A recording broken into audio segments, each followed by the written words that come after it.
Grubb was going to continue the Bible study, covenant versus corporate. Good morning again, everyone. It's a blessing again to be here with you. It's always their covenant that they made with God and God made with them. A covenant is none other than a relationship with God, and it's a two-way stream. And the covenant that we made with God supersedes everything that we do. And so in 1 Samuel chapter 13, verse 13 and 14, and I have it on the board, but you could turn it to your Bibles if you need to. 1 Samuel chapter 13, verse 13 through 14. The issue becomes an issue of walk. Many times we were in experience where they say, if you don't come to the concerts that we're going to do, then you're not in unity with us. If you don't come to things that might violate your conscience, you're not in unity. And so unity was used as an issue of coming together even if you disagree with what was going on. And so there was no true sense of freedom.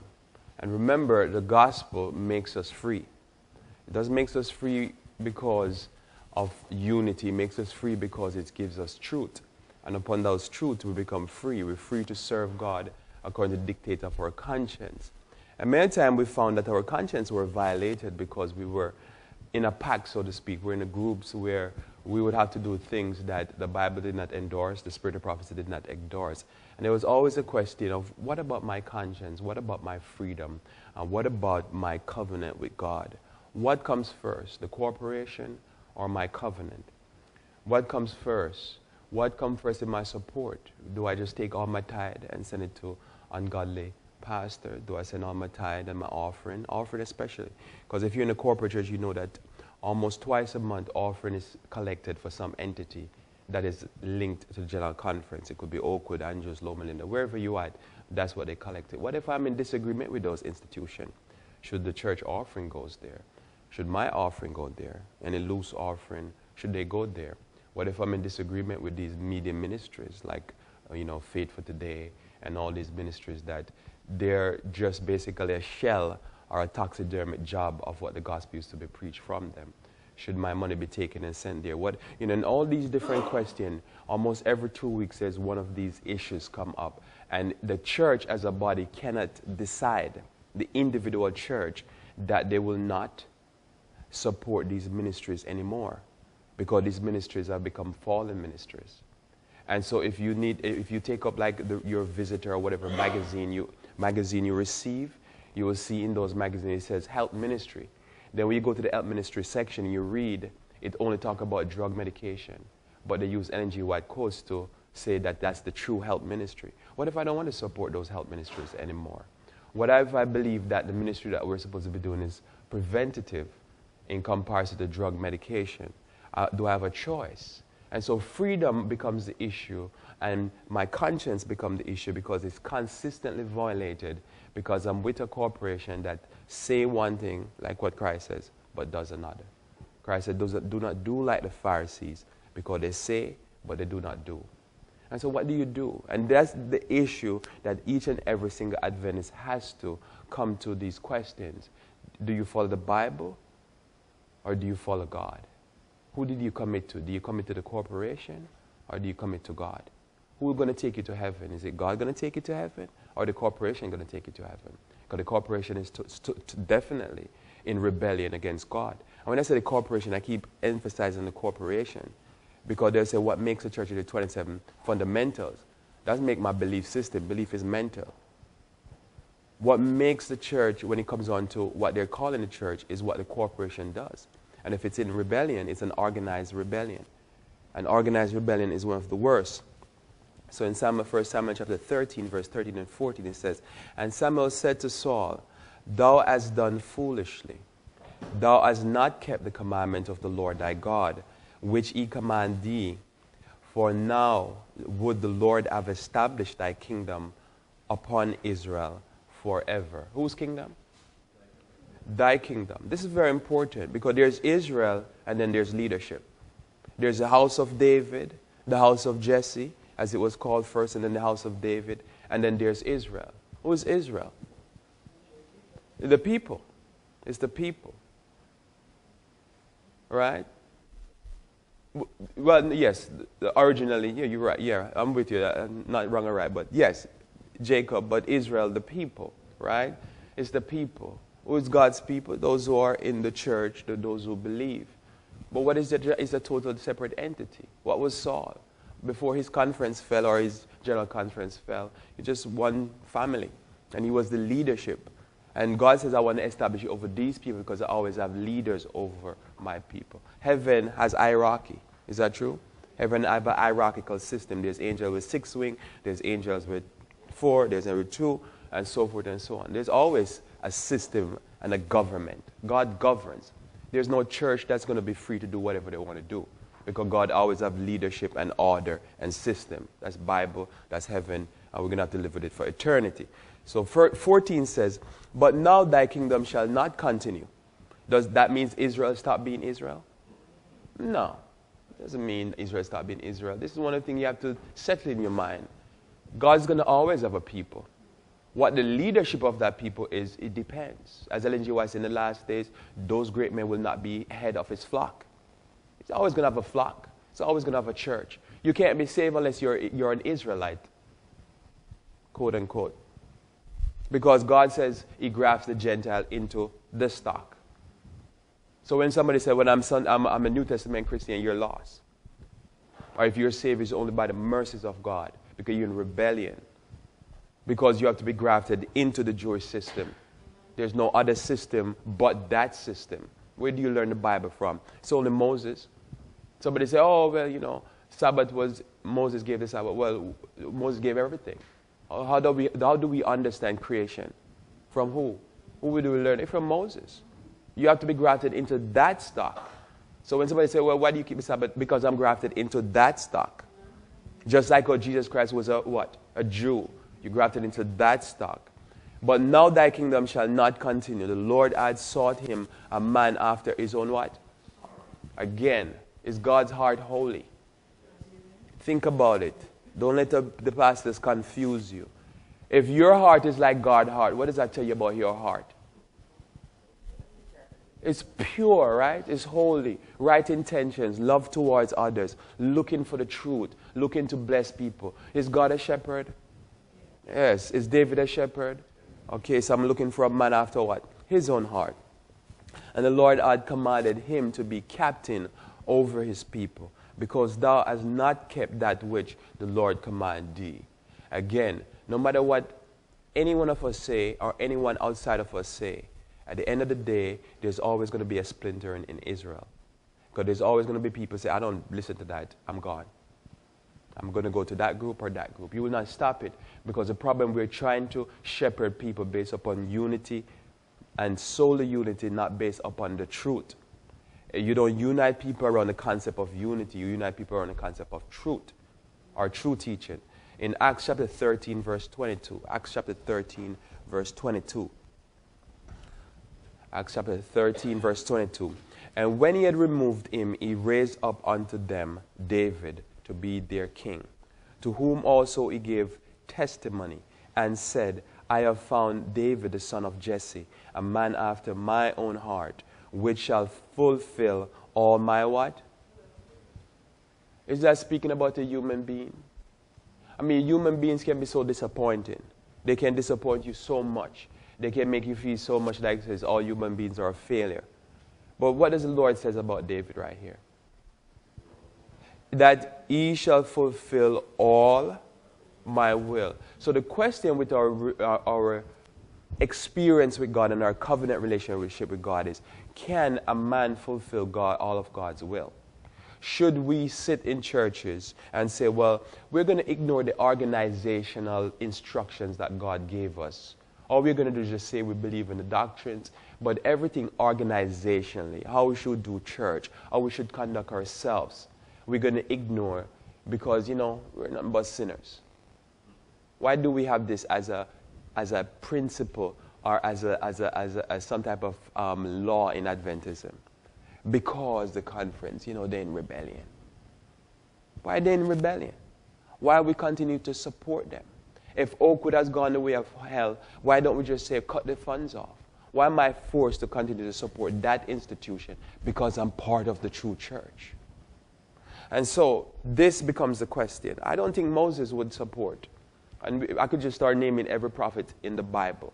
Not one prophet I remember in the Bible would sit there and support any corrupt institution.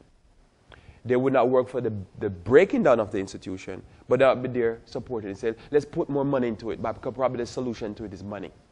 Would they? Think about it.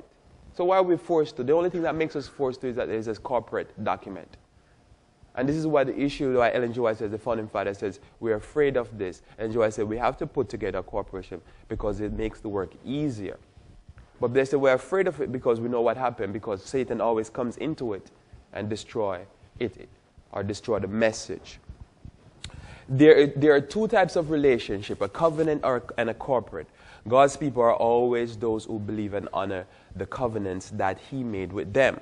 The Bible says, a man who is righteous is a man who swears to his own hurt. I'm going to say it again. A man who is righteous is a man that swears to his own hurt.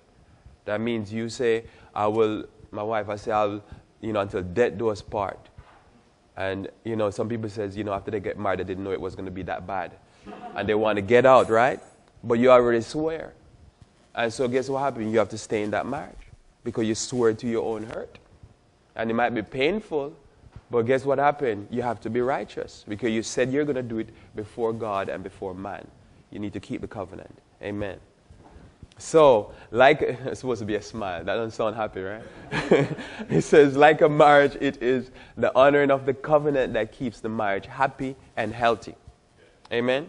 Yet a couple could be legally married and yet commit adultery, sleep in separate rooms, and abuse each other in private, but are legally married because of the assets, the kids, the name, and now it says because of the corporate document. They started having an argument and they said, where's the marriage certificate? Well, marriage certificate is not what made you, because you sign a certificate after you says, I do. Is that true? Yes. You didn't sign a certificate before you say, I do. You just sign a certificate so you can send it off to the state. But remember, what comes first? The church. So you say, first to the church, yes, in front of everybody, yeah, we're going to stay together. And then after you say, well, let's sign this document. So again, that's not what keeps a marriage. That's why we don't wear rings. It's not necessary. Because it's the commitment you made that made a marriage. Amen?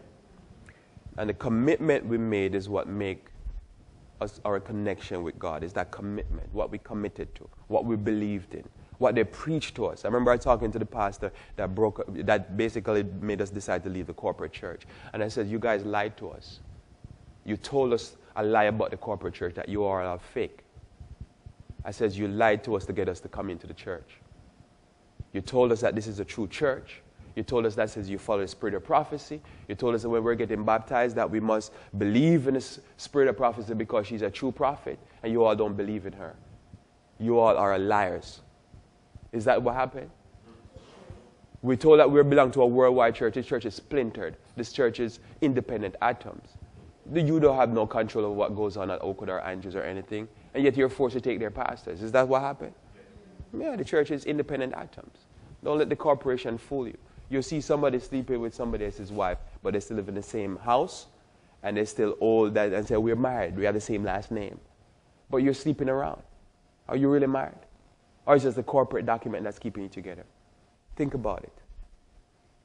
In a similar manner, when counseling with any couple, one would also approach a church in this manner.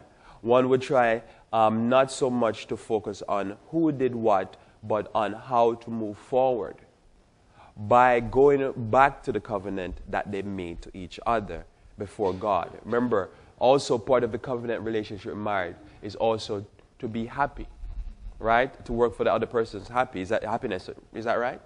Right. So again, you're not just committed just to not commit adultery. That's the negative part of it. The positive part, you're committed to make sure the other person is happy. That's right. To make sure you care for the other person. To make sure you respect the other person. Is that what? In the covenant, it's vague. It's kind of semi-vague in my mind now, for whatever reason, I don't know. But the wife has said that they would respect the husband. Man, why did they say that? Why did they arrange it that way? and then the wife and the husband is supposed to love and cherish. Why did they arrange it that way? Is there a reason? Do you find that to be a problem in marriages where sometimes those two issues needs to be played out a lot? Wife respect the husband and honor him.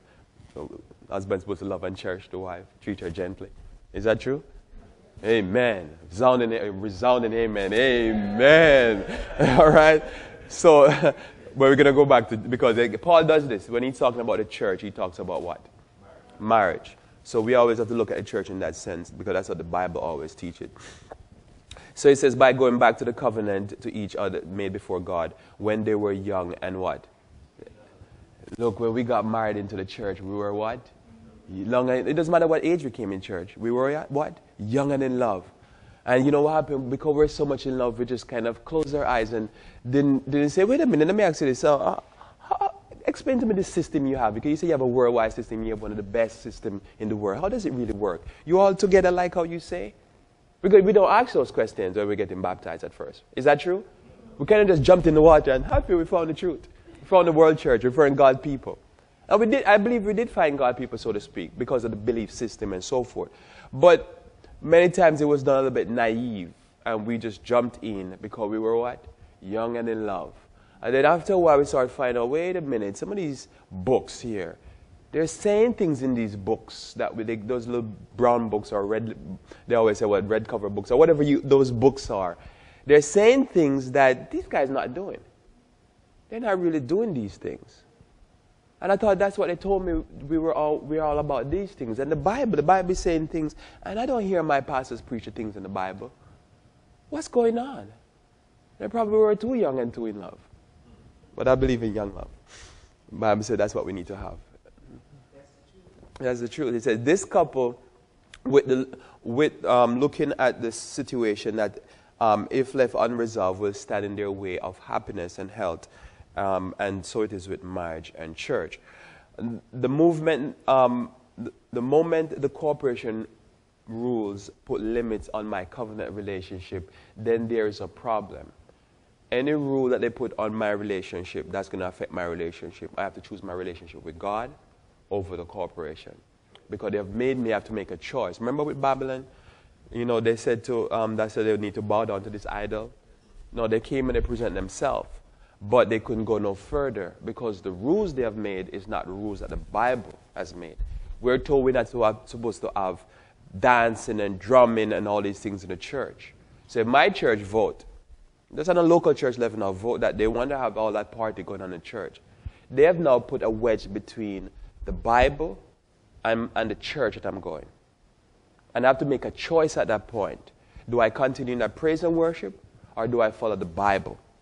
You see where the problem is? So, right. The core. What I was thinking was the marriage. Yeah. Is that you made that covenant relationship. You said you were young and in love and happy, and all of a sudden you start to realize, hey, maybe they're committing adultery. Yes. Yes. They committed adultery, and so what do you do? You're going to have to make it, because there's a wedge now that is put between that covenant that you made and what they're doing. God is coming for a covenant-keeping people. That's very clear, because the Bible says that the Lord is coming for a church without what? Spot or wrinkle. So again, everybody say, oh, this is the true church. Right, but are you working out the spots or wrinkle? Because what we have seen is a systematic breaking down and moving away from the covenant, yet still upholding the covenant and say, we're the covenant-keeping people.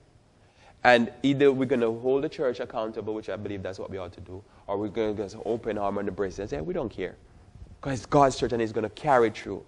But what are you doing? You're not going to help the church just sit there, or help your marriage just sit there and says, well, yeah, the covenant is being broken, but I don't care. Is that the attitude we take in our marriage? No, we don't take that attitude to our marriages. Because guess what I always say to people? If somebody touch your money or your wife, you would not sit there so quietly. You would not sit there quietly. Why do you sit there quietly when they ruin the church, run people out of the church, lose your kids, and you just sit there and say, well, it's God's church and they're going to see through. But if somebody touch your marriage, if you see somebody coming to take your husband or your wife, you don't sit there quietly and say, I'm going to be a Christian. I'm just going to turn the other cheek. I don't know how Christians never turn the other cheek when it comes on to their marriage or their money. But when it comes onto the church, turn the other cheek and say, conference, hit me one more time. It says, right here from Romans chapter 2, verse 28 and 29. For he is not a Jew, which is one outwardly. Neither is that circumcision, which is outward in the flesh. But he is a Jew, which is one inwardly. And circumcision is that of the heart, in the spirit, and not in the letter, whose praise is not of men, but of God. Now again, in Adventism, we believe this is true. We always says, the Jew, because we're grafted in, is not one that is what? Outward, is one that is inward. But then they say, well, we're going to just switch it around. We're going to say over here, Adventist is not one outward, not one inward, but is one what? Outward. In other words, for you to be an Adventist, you must belong to this corporation, even rebellion.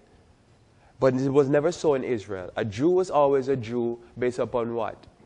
His lineage and based upon his belief practices, even if he was in the diaspora. We have not talked about in Adventism. If you are truly Israel, didn't Israel get broken up because of corrupt kings? The Jews that were in other parts of the world, were they still not Jews?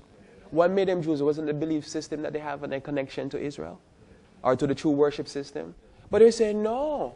Because of the corruption in Israel and because Israel is breaking apart, current day Israel, the only people who are Jews are the ones that are in the main body or over there with Ahab and Jezebel doing false worship.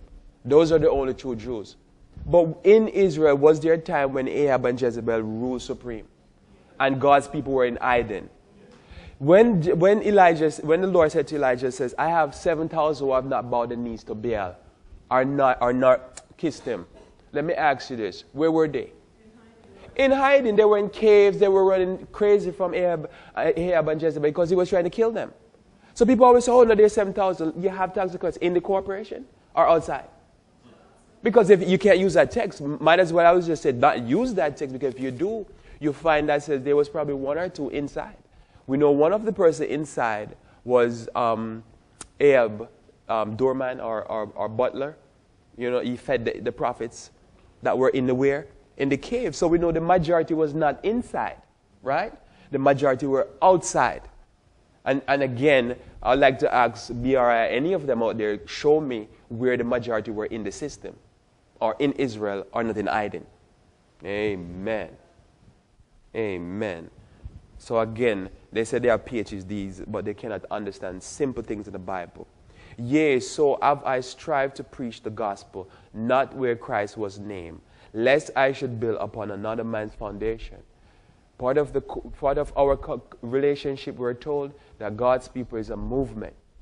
That God's people always build new churches. God's people always moving. What we're doing in North America, closing churches, dead churches, churches that are not moving forward. And if you want to do the gospel, they start looking at you as if you have two horns.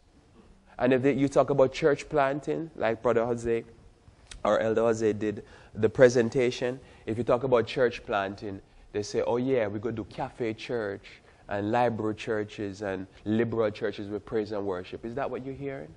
That's what we're seeing. They say, well, if your son preached to a black American or a white American, you only can do it through praise and worship. That's the only thing that works. Is that true? No. They're not souls like you and me? What are they, some different human beings that they can't hear the gospel? Find out weird. Like but they hear paganism and spiritualism. They're going into that headlong, but they can't hear change in the message. Almost so much people I meet that are black Americans or white Americans that are what? They're into spiritualism. Headlong. But somehow they can't hear the change in the message because it's just hard for them. They won't believe in dress reform and health reform. And yet who is into health like no other group? This is the Native Americans that are into health. I understand, but yet they're saying they can't hear the health message. And we can't go. We're going to wrap it up because we're going to have to eat breakfast. And John answered him, saying, Master, we saw one casting out devils in thy name, and he followed not us. And we forbade him because he followed not us. But Jesus said, Forbid him not, for there is no man which shall do a miracle in my name that can lightly speak evil of me. For he that is not against us is on our part. I never heard this from an Adventist pastor. I'm going to be honest, never heard it. When they talk about those who they have pushed out of the church, they're talking about them in such a disparaging way. When they send pastors year in, year out, I've never met an Adventist pastor, my personal experience now, who I've been pastor with and work with, who would not push and have not pushed people out of the church if they try to live righteous. Never met one. And I challenge people, show me differently. If you come from Andrews, Oakwood, Loma Linda, La Sierra, like the pastor that pushed us out, well, one was from Oakwood and the other one was from La Sierra. Pushed us out, they thought, they believe we're legalists. They believe we're lost because they believe in once saved, always saved. Both of them. Train at Oakwood, and train at La Sierra. But they never preach this, that if you're not against me, you must be for me. They're going against Jesus Christ because they've rejected Christ. And Abram went up out of Egypt, he and his wife, and all that he had, and Lot with him, into the south. And Abram was very rich in cattle and silver and in gold. And he went on his journey from the south even to Bethel, unto the place where his tent had been at the beginning, between Bethel and Ai, unto the place of the altar, which he had made there at the first. And there Abram called on the name of the Lord. Abraham always built churches wherever he go, always built places of worship. That's where true worship of God. They have told us that when we were committed to Jesus Christ, we had committed, that says we will expand the message. The three-angel message into what? All the world. And then you come into the church and they say, sit there. Just pay your tithe and offering. We're going to give about, 60% of it or more to administrative and education. I don't see where that money is going. We were not supposed to do that.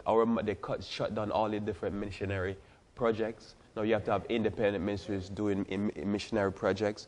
They've shut all of that down, and all the money is going to administrators and educators so that they can fool our mind with nonsense from their theological departments and just sit and administer what? Closing churches and crumbling churches, and churches that the members are going left, right, and center looking for truth. This is what they're administering. And the tithe was primarily supposed to go toward the spreading of the gospel. Amen. The preaching of the gospel, amen. Not guys sitting behind desks and sitting in the theological department boring you to death and confusing our young kid. I've never met all the young people we have met, right, Brother Green? That has come out of Andrews, we have known personally. They go there sensible and they leave and they come back. Even if they're only there for 1 year, they come back theologically confused. Questioning everything. We have met them. Loma Linda, Andrews, last year we met these young people. Can never met. I've been saying this for years and I've never met one. I said, bring me a person that is serving God still that has gone to one of these institutions. I personally have never met one. They'll attack you if you open your mouth and talk about the Bible or God. Thanks very much for my time. And Abraham's influence extended beyond his own household, where he pitched his tent. He set up beside it the altar for sacrifice and worship. When the tent was removed, the altar remained. And many roving Canaanites whose knowledge of God had been gained from the life of Abraham, his servant, tarried at that altar to offer sacrifice to Jehovah. Is that what we're supposed to be doing as Adventists? Is that what you and I committed to do, to establish churches in every part we can? And not praise and worship churches. There's not like establishing churches. That's establishing Satan worship. If ever there was a time when every house should be a house of prayer, it is now. Like the patriarchs of old, those who profess to love God should erect an altar to his worship wherever they pitch their tent. The father, as priest of the household, should offer the morning and evening sacrifice, while the wife and children unite in prayer and praise. In a home where God is thus honored, Jesus will love to tarry. Again, they learn from Abraham what? Lifestyle. Brethren and sisters, why hover about the church? Study the parable of the lost sheep and go forth as true shepherd, seeking the lost one who is in the wilderness of sin. Rescue the perishing, rescue the perishing. Is that what we're called to do? Is that what we committed to when we became Adventists? Why you're sitting there in churches that there's members there for 40, 50 years who have never given their life to Jesus or once gave their life to Jesus, but now some pastor overthrow their understanding of the gospel. They're sitting there, they've never experienced sanctification in the last 20, 30, 40 years. They're still doing the same thing they were doing 20, 30, 40 years ago. And why sit there with them trying to convince them that they need to follow the Bible and spirit of prophecy? In your bulletin, thanks sister, in your bulletin, you're going to see a quote there on the left side, very important quote. Ellen G. White says, take the kids out of those churches and separate them from those churches because they're gonna mess up the kids' mind. So we continue here. Now here is a summary. I don't know if you can see it. So Dervin, I'm going to ask you to just turn off the light on the left, on my left. Just turn off at least that one, so we can see that a little bit here. Here's a summary, two switches down. One more, thanks. Here we can see covenant are corporate people. First thing, church environment. A covenant people, in comparison to what we deal with in the corporate churches, a covenant people values spirituality and righteousness. Amen? Amen? Amen. Corporate churches, the values, they value well-being of the corporation. That means when you go to church, your primary focus is the corporation, the corporation, the corporation. Remember, all corporations are only an entity, a legal entity, to help you do something. You're going to build a bridge. What you do, the community come together and say, let's open up a corporation to build this bridge. And this corporation is going to call whatever, Bridge Building Corporation. The corporation is only there so to build a bridge so that the communities can be serviced by the bridge. That's all they're there for. But if the bridge corporation say, you know what, we need to get so big and so heavy administrative that we're going to just toll and tax and toll the people beyond what is necessary so that we can line our pockets, the corporation has become corrupt. And it's become now a liability to the people. And so again, when the corporation was set up by the Spirit of prophecy, it was set up for the promulgating or the putting forth of the gospel and for the benefit of the church, local church. What the corporation has become, it's become a monster, a ugly monster that becomes so big that now the local church has to have the life sucked out of them. Say that again? They're top heavy to feed the corporation. What they need to do is fire all those administrators and make the church become simple. Remember, in Israel, the corporation was very simple. The prophet, thanks, 10 minutes. The prophet, is that so? How much more corporation do you need? But what it is, they like to build their big $8 million edifice. 2.5 local churches were supposed to be focused on spirituality and the righteousness of the member. The corporation is the well-being of the corporation. It's all about the corporation. It will crush you to make sure the corporation move forward. And people worship the corporation because they have converted to that. Lay workers hired and are volunteers. Up until the 1980s, before Desmond Ford used to have the lay department. You remember hearing about that? And for those younger, probably never heard about it, but lay department. After that rebellion with Desmond Ford and so forth, they decided to close out all the lay department and they turned them into personal ministry. Then all the people that used to be hired as Bible worker, which the older tithes up until about 5 years ago tithe envelope used to have Bible worker. He was the pastor, evangelist, so forth, and then Bible worker. But remember, Bible workers were almost always exclusively lay people. So they decided to fire all the Bible workers, get rid of them, get rid of all the colporteurs, and then what they did, they started just to have only professional pastors, just like the Catholic Church. Now, why is that significant, I think? Because again, if you have no check and balance, in other words, if the Spirit blesses and anoints somebody, and he said, you know, I want to preach the gospel, but he didn't go through their system, he's not going to preach the gospel according to the Bible and the spirit of prophecy. You can't stop him. What you need to do is purge those people out so that you don't keep bringing in people in a system that has a different bent from the regular pastors.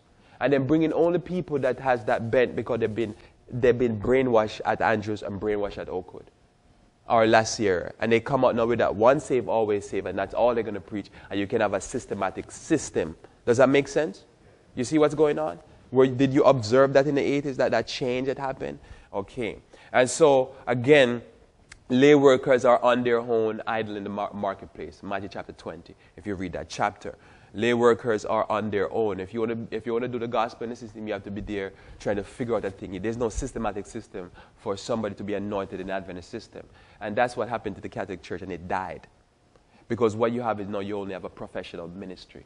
And if you're not professional, you're not trained by a gregarian institution like Andrews or Oakwood, you cannot be part of the system. Hence, you just have a monolithic type of preaching. You'll not ever anybody raising up from the seats or the pews that will get up and start preach a message. And so what you've just basically did, systematically, officially, Adventist Corporation reject the Holy Spirit. because they reject Ephesians chapter 4. Because you cannot have somebody be a pastor by the Spirit. It's only going to be through the system.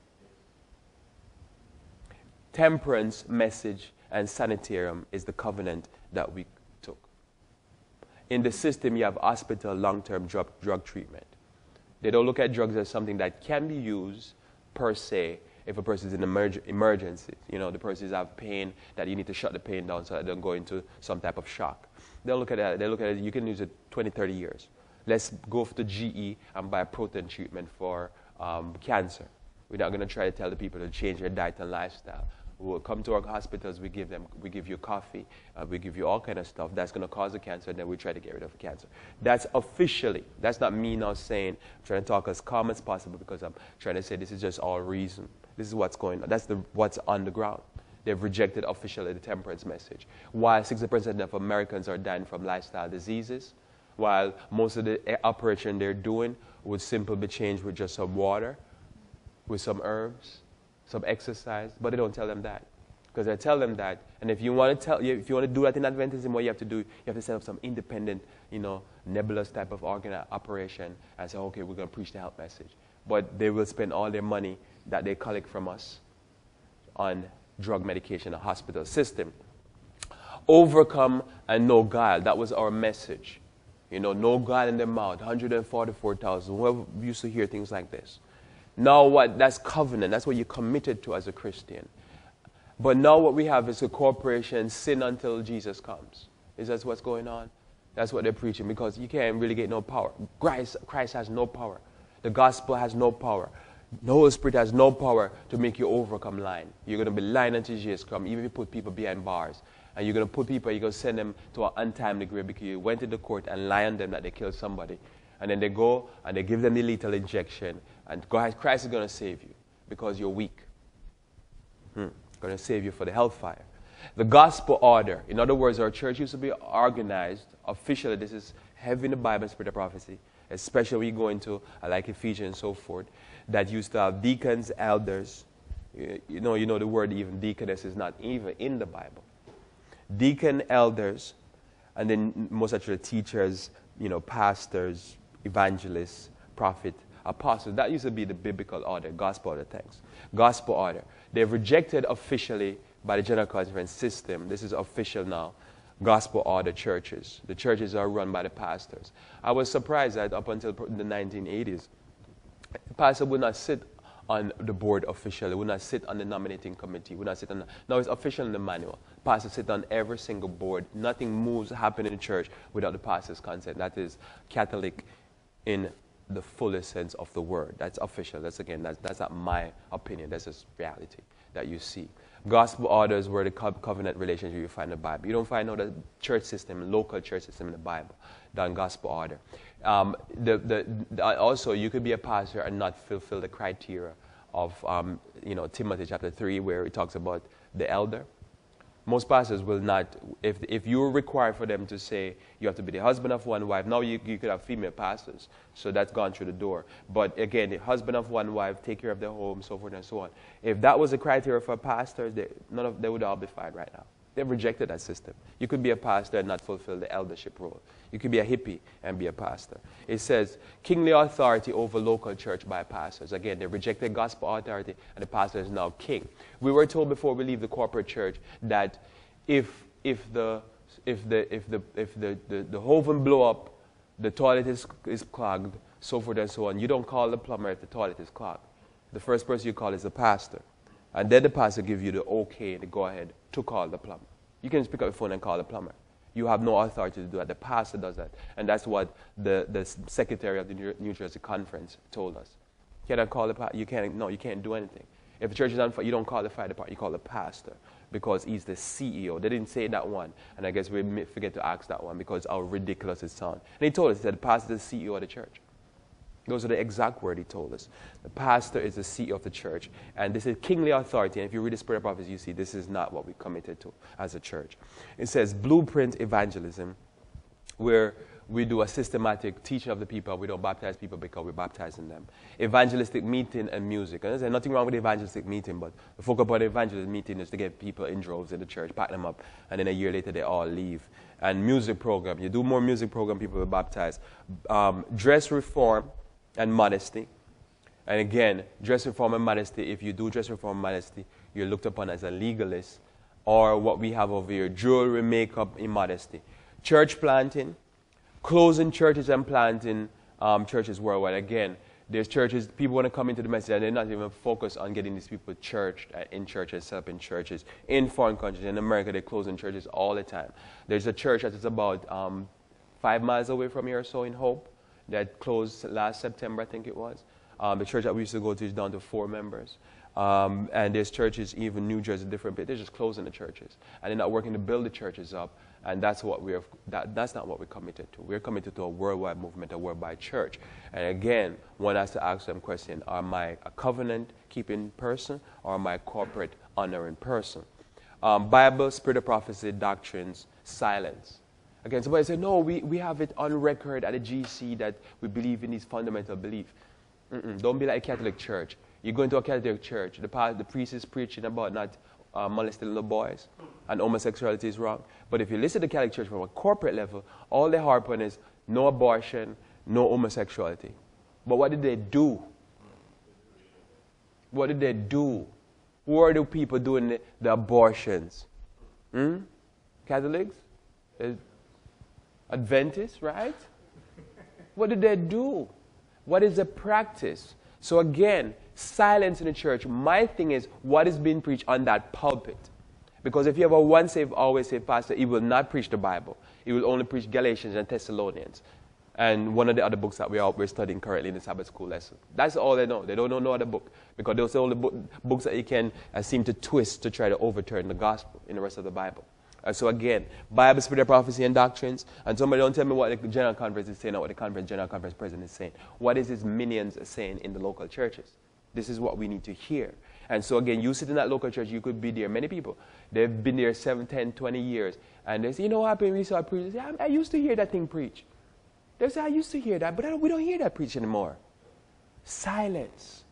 And that to me is the thing that tells. It's not what is being told from a corporate. The corporations speak all kind of madness. But what does the local church preach? Mission focus experienced by the righteous. So again, some lift, excitement in the worship service. You feel like you're going somewhere, you're doing something, you're part of a world church. You remember that feeling?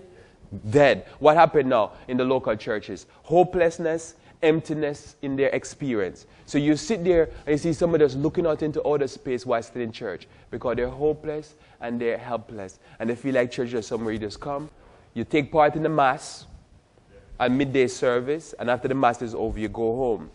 Local and community service. You remember we used to have Adra Darkus in America here? What happened? Gone. We don't care about local community anymore. What we want to do is we want to give them some praise and worship. That's what the community need. We don't need to take care of their health. We don't need to take care of their hunger bellies. We don't need to take care of their clothes and their back. What we need to do is just, and then, you know, almost all the churches, when they go praise and worship, they abandon the downtown city area. They get uppity, and they say, what we need to do is find a campus, just like the Southern Church mega churches, outside of the city, and then we just need to abandon it, and we need to make our monies and everything go into, you know, praise and worship, and then they're not feeding the poor in their local towns, and they're taking care of the needs of the people.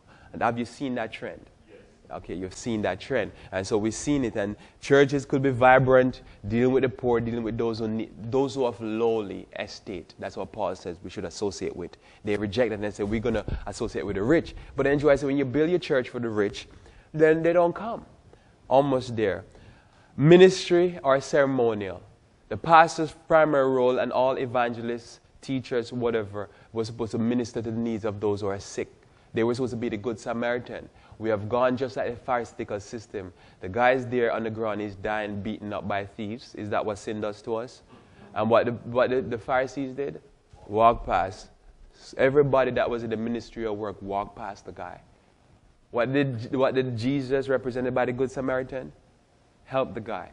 So we made up our mind as a covenant-keeping people that, you know what happened? We need to do church the way we're supposed to do church. And how we're supposed to do church? We're going to help that Samaritan. Amen? And we're not going to make a corporation tell us that we can't have Dorcas and that we cannot do something for the poor and the sick and those who are in need. And we should abandon those poor people. And we should go seek after the rich people. The rich people can always hear the gospel. They can drive to it. Maybe the poor can't get here. Amen. All right, so ministering instead of ceremonial. Who's ceremonial? Pastor Kofa told me something that shocked me, that one in church over there in California, we have altar boys in our church. Altar boys. When did we come to a point where we're having altar boys in Adventism? Okay, local church or administrative focus.